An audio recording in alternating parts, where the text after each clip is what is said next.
Om Swastiastu, Semeton, saya mau bercerita tentang dana punya. Apa yang dimaksud dengan dana punya?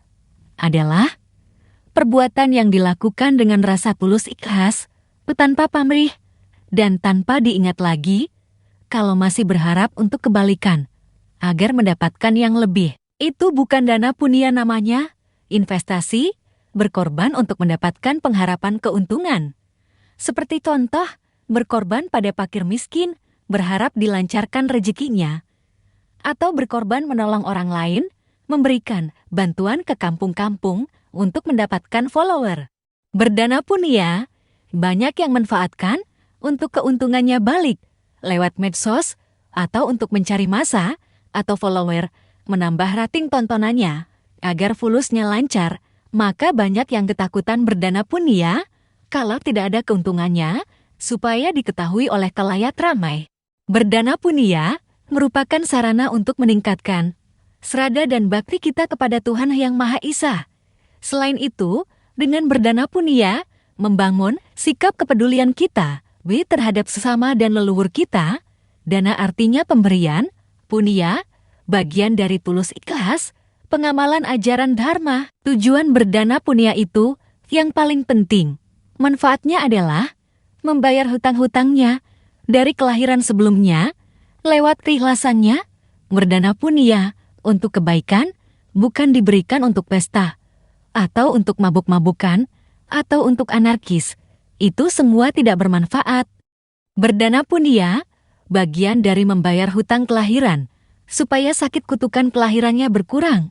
Semakin mereka mengalokasikan dana punyanya untuk kebaikan, dan setiap bulan 20% rezekinya didana punyakan, akan meringankan beban hutang kelahirannya. Yang suka mengambil uang dana punya untuk kepentingan sendiri, kekayaan sendiri, mereka mendapatkan berkah dari perbuatannya.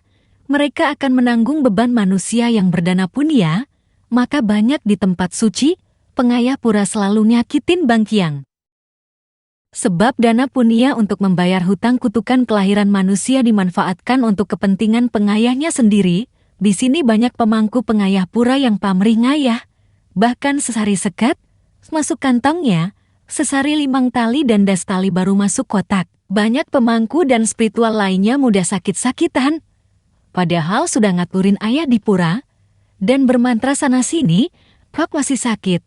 Sebab selama ngayah, kejujuran yang diungkapkan selama ini hanya jujur-jujur kacang ijo, penuh kepalsuan. Di sini arti dari dana punya memiliki manfaat yang sangat berarti, meringankan beban hutang kelahirannya, dan jarang sakit-sakitan. Yang tidak pernah berdana punya, pahit mekilit, membayar hutang kutukannya ke rumah sakit, sering keluar masuk rumah sakit, karena tidak pernah bayar hutang. Manusia yang tidak pernah berdana punya, yang tidak memiliki keikhlasan, walaupun sudah ngiringan dan sudah kesurupan, tetap akan mengalami kesengsaraannya, karena tidak suka membayar hutang kelahirannya, hanya berorientasi keuntungan saja, tanpa mau berkorban sedikit pun. Demikianlah arti dana punya, untuk keikhlasannya, membayar hutang kelahirannya, yang tidak diketahui, kalau kekayaannya hanya untuk kebahagiaannya saja, lebih baik beli emas dan banyak harta. Sedangkan yang mantuk mepuayangannya, membutuhkan penyimbangannya. Begitu runtuh dewanya, paratma atwanya, di sana manusianya akan mengalami kematian, setelah diaban dan memukur, di mana roh paratmanya runtuh, rohnya pun akan tersesat di alam penyiksaannya. Emas, harta bana yang diwariskan kesentanannya, akan jadi sengketa.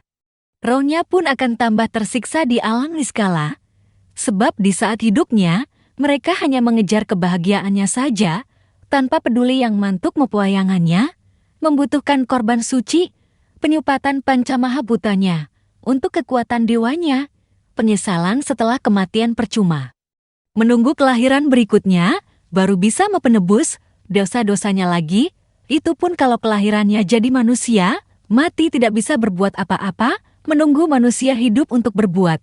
Kalau solah sentanannya sama seperti mereka, jelas sentanannya sama karakternya, seperti yang telah mati.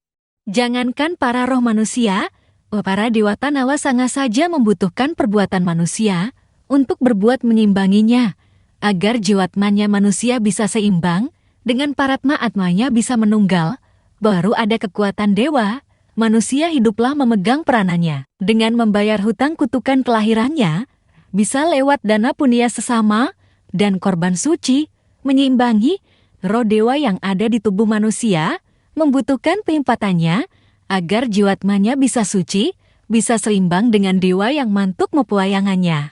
Dengan keseimbangan jiwatman dan paratma atmanya baru ada kekuatan dewa untuk keselamatan manusia dan bumi ini.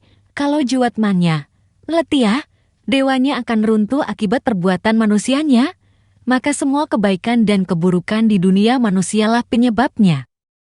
Suksma.